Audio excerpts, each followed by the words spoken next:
Mapagpalang buhay mga kapatid. Kamusta na po kayo? At balik na naman po tayo dito sa ating pagsamba ng online worship service sa hindi nating inaasahang pangyayari. Pero may kadahilanan lagi ang Panginoon. May tamang layunin siya kung bakit nangyayari ang mga bagay nito sa bawat isa sa atin. At alam naman natin na mayroong mabuting maidudulot ang mga bagay na nangyayari sa ating buhay. Pero sa panahon ngayon ay kailangan po talaga nating mag-ingat at patuloy na magtiwala sa ating Panginoon. Sa pagkakataon na ito ay muli tayong mag-aaral ng salita ng Diyos at alam naman natin na ito'y napakahalaga sa buhay natin, kaya hindi po natin pinalalampas ang ganitong mga pagkakataon na tayo ay magkaroon ng sama-samang pag-aaral ng salita ng Diyos. Kaya atin pong pakinggan ang ating pagsasalusaluhan ngayong araw na ito at hayaan natin na makita natin kung papaano kumikilos ang Panginoon sa buhay natin sa magitan ng kanyang mga salita. Atin pong buksan ang ating mga banal na kasulatan sa Aklat ng Lucas 4:38 hanggang 41. At ganito pong sinasabi, si Jesus ay umalis sa sinagoga at nagpunta sa bahay ni Simon. Nagkataong ang biyena ni Simon ay may mataas na lagnat, kaya nakiusap sila kay Jesus na ito ay pagalingin. Tumayo ang Panginoong Jesus sa tabi ng higaan ng babae at iniutos na mawala ang lagnat. At ito'y nawala nga, kaagad namang tumayo ang babae at naglingkod sa kanila. Pagkalubog ng araw, dinala ng mga tao sa Panginoong Hesus ang lahat ng kasamahan nilang may sakit, anuman ang karamdaman ng mga ito, ipinatong niya ang kanyang kamay sa bawat isa at silang lahat ay gumaling. Lumabas sa marami ang mga demonyo na sumisigaw, "Ikaw ang anak ng Diyos." Ngunit sinaway sila ng Panginoong Hesus at hindi pinahintulutang magsalita sapagkat alam nila na siya ang Kristo. Pagpalain ng Panginoon ang pagkabasa at pagkarinig ng kanyang banal na salita. Tayo ay samahan ng banal na Espiritu sa ating pag-aaral nito sapagkat ito po ay napakahalaga po sa buhay ng bawat isa. At alamin po natin ano po ba ang makikita natin na napakagandang ginawa ng Panginoong Hesus sa panahon na iyon. At so alam natin ang ating Panginoong Hesus ay dakilang manggagamot. Pinagaling niya yung biyena ni Simon Pedro. So ito ay hindi lamang inalis yung kanyang lagnat, kundi ibinalik yung kanyang kalakasan at sa kanyang pagbangon ay naglingkod agad sa kanila. So isang napakagandang kalooban sa kanyang kagalingan ay ang una niyang ginawa ay yung paglingkuran ang Panginoon. So ibig sabihin, may layunin talaga ang Panginoon sa mga taong kanyang pinagagaling. Yung magamit sila sa mga nangangailangan. At ang kagandahan dito ay nakita ng mga tao yung kanyang napakagandang ginawa na yon, yung kagaling. Kaya nung ito'y nabalitaan ng marami ay dinala yung mga maraming mga may sakit at pinatungan ng kamay ng Panginoong Hesus yung mga may karamdaman at silang lahat ay gumaling. At yung iba naman ay inaalihan ng masamang espiritu, silang lahat ay pinalaya at lumabas ang mga masamang espiritu sa kanilang katawan at sila ay malaya at nagbalik ang kanilang katinuan, nagbalik ang kanilang kasiglahan, yung normal na pamumuhay.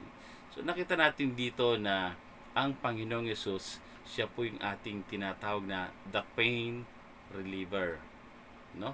At alam naman natin yung mga may sakit, noong panahon na yon ay wala namang malalaking hospital, wala namang mga magagaling, dalubhasa na mga doktor na kung saan ay pwede nilang takbuhan, lapitan, walang emergency, walang mga magagaling na aparato, walang mga high-tech na gamit para ma-detect agad yung kanilang mga karamdaman.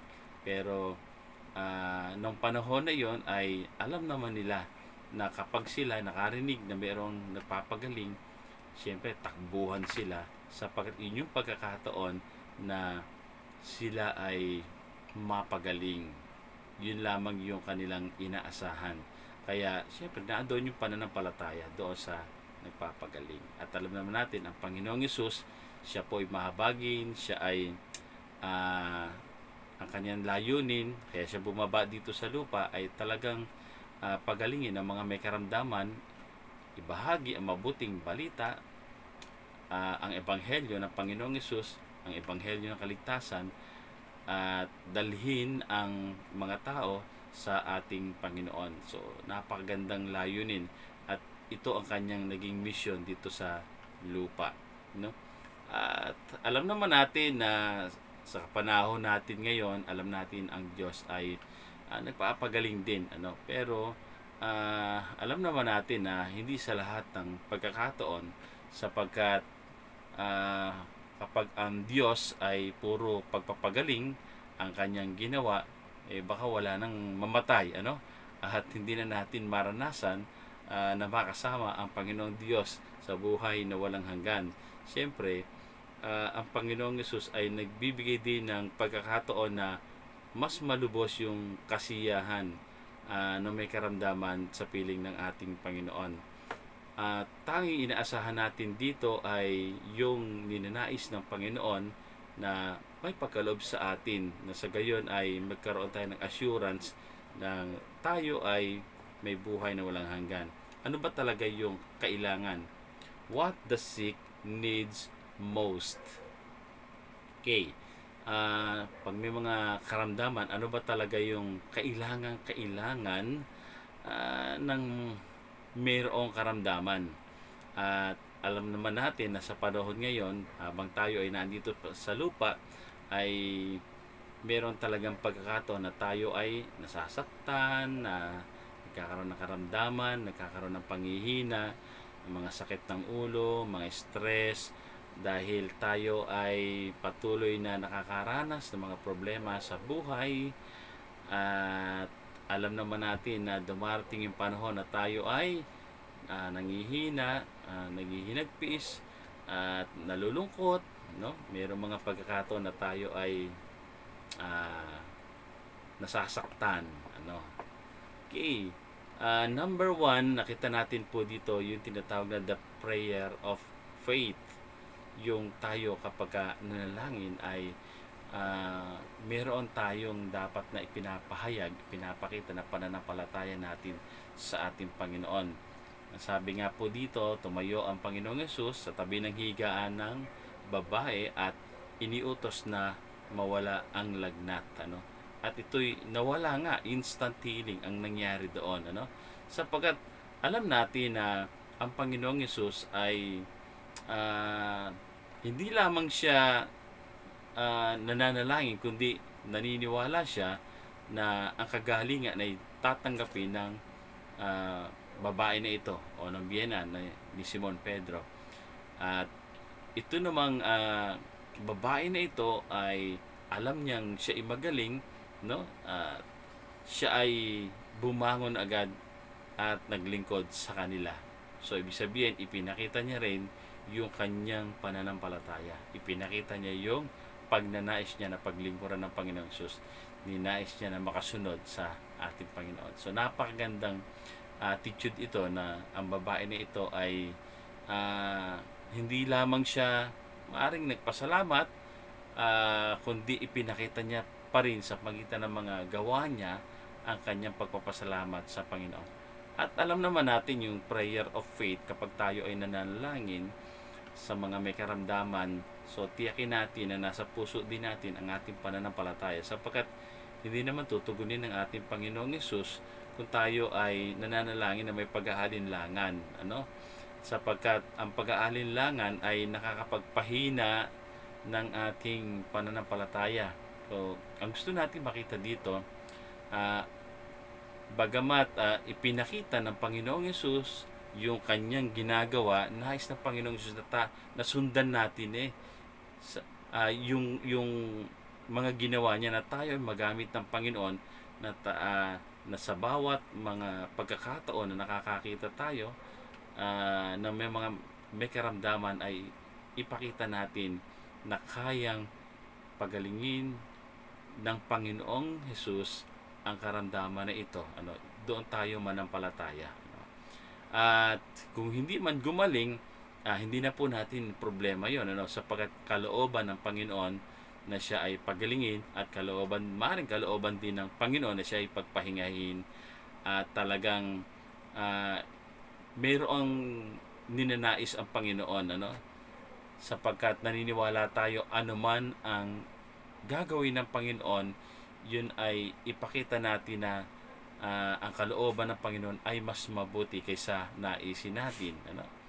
Di po ba? Tayo gusto natin lahat gumaling. Pero ang Panginoon, alam niya na mayroong mas mahalaga na ninanais niya na makita dito sa tao na ito. Kaya yung prayer of faith natin hindi po mawawala, gumaling man o hindi. Yung prayer of faith natin, yung pananampalataya natin sa ating pananalangin ay hindi dapat nawawala. Meron kasing mga pinanghihinaan ng loob. Sinasabi, ayoko na nga mananalangin sa mga may sakit, hindi naman gumagaling. So nawala na yung pananampalataya. Hindi po ganoon. Kailangan hindi po nawawala yung pananampalataya na yon. Gumaling man o hindi, tayo ay patuloy na nananalangin sa Panginoon, sapagkat alam natin ang Panginoon lamang ang maaring kumilos sa kanyang buhay, at ang kalooban niya ay mangyari sa kanyang buhay. Ang mahalaga ay ipinakita natin sa mga taong ito ang ating pagmamalasakit, ang ating pagmamahal, nasabi natin sa kanya yung pagmamahal ng Diyos sa kanila.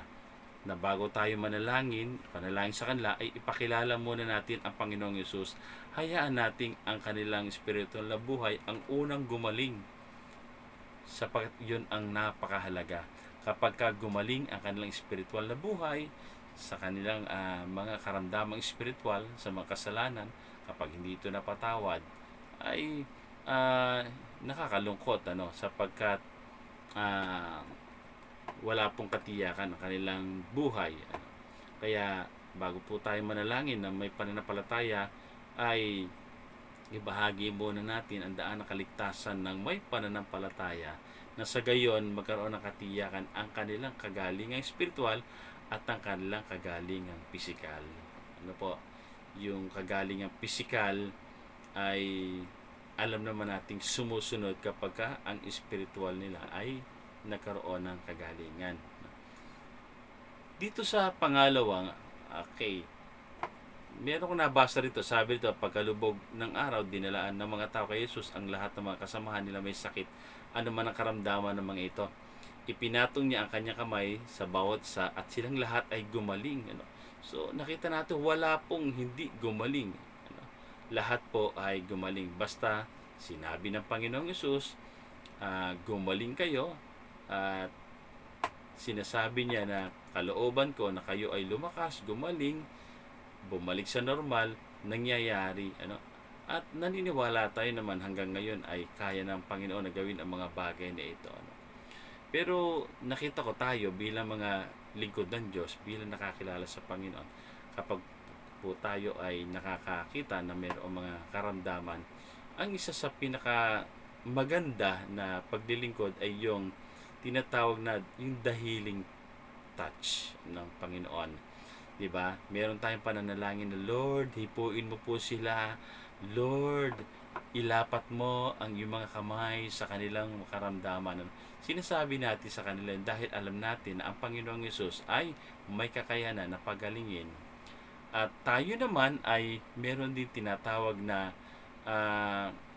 yung healing touch naman natin, na kung saan ay naiibsan na kanilang ang kanilang mga karamdaman kapag sila ay nahihipo din natin.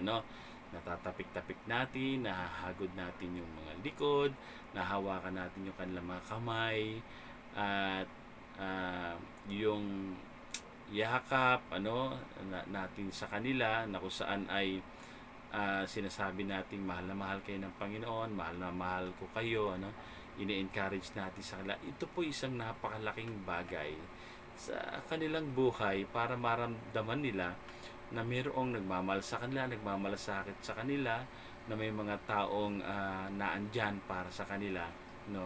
Yung paghipo, paglapat mo ng kamay, yung paghagod, yan po ay napakahalaga sa mga taong may karamdaman. Kaya kung tayo po ay nakakaranas ng mga nakakakita ng mga tao na kung saan ay nahihirapan, ayan, uh, huwag lang yung mga may COVID, ay baka naman kahihipo natin sa kanila, tayo naman ang mahawa, So, yung healing touch natin ay pwede rin naman sa online, So, kahit naman hindi face to face, makukuha pa rin natin maipadama sa kanila ang ating pagmamalasakit sa kanila, ang ating pananalangin, pero napakahalaga po noon, kung wala namang COVID at meron silang kalungkutan, iniindang karamdaman, napakahalaga po na mabisita, mapuntahan, madalaw at mahagod, or meron touch therapy na tayo yung ginagawa sa kanila, ay napakalaking bagay yung para sa kanila. Kaya huwag po nating kakalimutan na gawin ang mga bagay na ito, dahil ang Panginoon ay tinuruan tayo na sa kanyang paglapat ng kamay, maraming gumaling. Gayun din naman tayo ay gawin natin ang mga bagay na ito na sa ating pananalangin na mayroong paghipo sa kanila, sa ulo o sa balikat, ay madama nila na ang kapangyarihan ang Diyos ay dumadaloy sa mga taong nanalangin para sa kanila. So, ang pangatlo ay yung deliverance. Nakita natin dito kung paano lumabas sa maraming mga demonyo, sumisigaw, ikaw ang anak ng Diyos. Sinasaway sila ng Panginoong Yesus at hindi pinahintulutan magsalita. Di ba? Sapagkat alam nila o kilala nila ang Panginoong Yesus. Itong deliverance ay napakahalaga sapagkat kaya nagkakaroon ng karamdaman ang isang tao dahil nakapasok ang gawa ng kaaway sa kanilang buhay. Dinadaya sila, pinahihirapan sila, binibigyan sila ng mga mabibigat na karamdaman dahil nakapasok sila sa magitan siguro ng ating mga malalim na pag-iisip, mga kalungkutan at mga pagkagalit, mga hindi pagpapatawad. So maraming uri ng mga gates ng kaaway para makapasok ang karamdaman sa buhay natin. Kaya nagtataka yung iba, ako naman ay hindi naman ako mabisyo, ako naman ay maingat naman ako sa pagkain. Pero kaya lang, kumisan kapag nawala ang pananampalataya mo sa Diyos, nawala ang iyong paglilingkod sa Panginoon, nawala ang iyong pagsamba, nawala ang iyong pananalangin, nawala ang iyong pag-aaral sa salita ng Diyos, wala kang panahon sa Panginoon, meron ka sama ng loob, meron kang galit, may rebellious spirit ka, ay tinatamaan ang mga internal organ. Kaya kuminsan nagtataka bakit okay naman ang aking pakiramdam, bakit biglang nagkakaroon ng karamdaman. Nakakapasok ang gawa ng kaaway. Bakit? Wala kasing Kristo sa puso. Pag walang Kristo sa puso, ano mangyayari? Okay, malaya nakakapasok ang espiritu, ang mga bad spirit, mga evil spirit sa puso mo, sa buhay mo, sapagkat nakikita nila wala naman ang Panginoong Yesus sa buhay natin. Kaya napakahalaga na ang Panginoong Yesus ay tanggapin natin sa puso natin, manatili sa puso natin, sa buhay natin, sapagkat nakakapasok ang gawa ng kaaway. Kaya ang mangyayari niyan, bago makapasok ang Panginoon, palalayasin muna yan. Gagapos yan, palalayasin ang lahat ng gawa ng kaaway, wawasakin yung mga gawa niya. And then, kapag nalinis na po tayo, doon natin tatanggapin ang Panginoong Yesus sa puso natin, sasampalataya tayo sa anak ng Diyos, sa Panginoong Yesus, sapagkat napakahalaga na ang Panginoong Yesus, ang kanyang Espiritu ay manatili sa ating puso, sa ating buhay. Kaya pagdating ng kaaway, gusto niya pumasok, hindi na siya makapasok. Bakit? Dahil mayroong nagbabantay, ang Panginoong Yesus nasa puso natin. kailangan natin ng tinatawag na complete healing, sa ating pananalangin, yung ating physical. So kailangan po natin yung pagalingin. Yung ating spiritual healing ay kailangan din pagilingin sa pagitan ng pananampalataya, pagtitiwala at pagtanggap sa ating Panginoong Yesus, maalis ang ating mga kasalanan. And then yung sa soul natin, so kailangan din gumaling yung mga emotional natin, yung ating mga damdamin na kakaiba, so kailangan din po yung gumaling. Complete healing is body, soul, and spirit. At tanging ang Diyos lamang, ang Panginoong Yesus lamang, ang may kakayanan na tayo ay bigyan ng complete healing. No? At ang complete healing na ito ay ipagkakalob sa atin kapag tayo ay nagpakumbaba, nagpasakop sa ating Panginoong Yesus.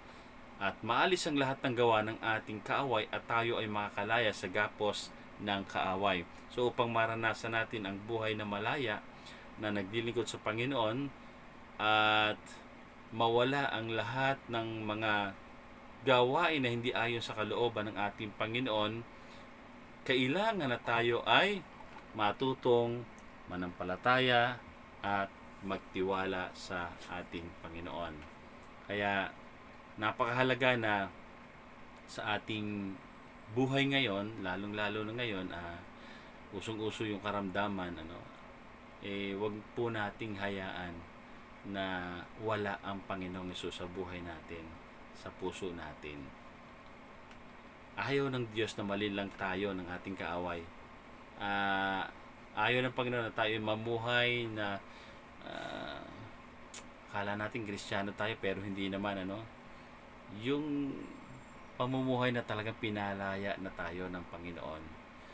At sa mga kagalingan, kung tayo pinapagaling ng Panginoon, wag po nating hayaan na makalimutan naman ang Panginoon na nagpagaling sa atin.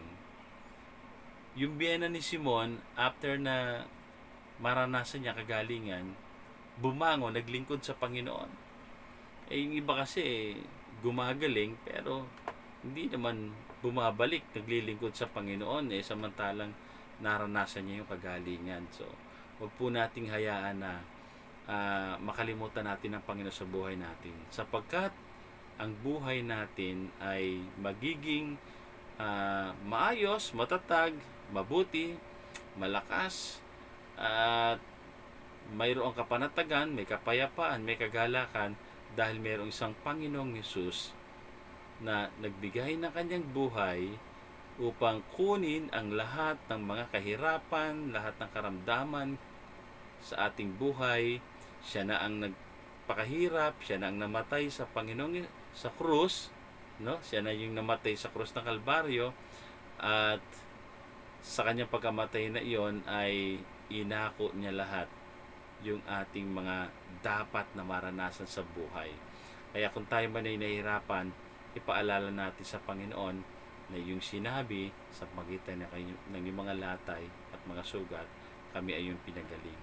Kaya panghawakan natin ang pangako ng ating Panginoon. Mga kapatid, sa panahon ngayon ng pandemic, opo, mahalaga na tayo po ay mag-ingat at sumunod tayo sa mga alituntunin ng gobyerno, at tayo po ay magpasakop sa ating Panginoong Diyos, sapagkat napakahalaga ng dugo ng Panginoon Jesucristo ay nasa ating buhay, na sa gayon kapag ito nakita ng kaaway, sasabihin ng kaaway, wala akong magagawa sapagkat ang buhay nito ay may pahid na ng dugo ng Panginoong Hesus.